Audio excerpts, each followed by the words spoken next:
High প্রিয় viewers, welcome in JSS health TV. আশা করি সকলেই ভালো আছেন। আজ আপনাদের কাছে একটি খুবই ইম্পর্টেন্ট বিষয় নিয়ে এসেছি। বিষয়টি হলো অ্যালোপেসিয়া বা চুল উঠে যাওয়ার কারণ এবং তার চিকিৎসা। সুতরাং অযথা টাইম নষ্ট না করে চলুন মূল ভিডিওতে যাওয়া যাক। বর্তমানে এই ধরনের রোগ প্রায় অনেকের মধ্যেই দেখা যাচ্ছে। দেখবেন হঠাৎ করে গুচ্ছ গুচ্ছ চুল ঝরে পড়ছে। মাথার চুল হতে পারে, গোঁফ কিংবা দাড়ি দেখবেন উঠে যাচ্ছে। এ নিয়ে বিভিন্ন জায়গায় বিভিন্ন ধরনের উপকথা রয়েছে।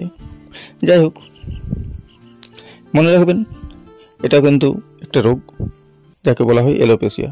এটি যখন একটা নির্দিষ্ট অংশে হয় তখন তাকে বলা হয় অ্যালোপেসিয়া এরিয়েটা। চলুন জানা যাক কেন এই রোগ হয়।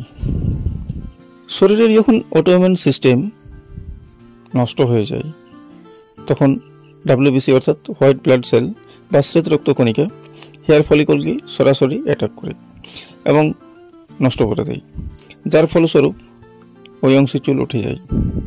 এটাই কিন্তু মেন কারণ। তাছাড়া পরোক্ষভাবে আরও একাধিক কারণ থাকতে পারে, যেমন অ্যালার্জিজনিত কারণ হতে পারে, হরমোনাল ইস্যু হতে পারে, কিংবা হেরিডিটি অর্থাৎ বংশগত হতে পারে। অনেক সময় দেখা যায় ফাঙ্গাল ইনফেকশন জনিত কারণও কিন্তু হতে। এরপর যাওয়া যাক চিকিৎসার কথায়।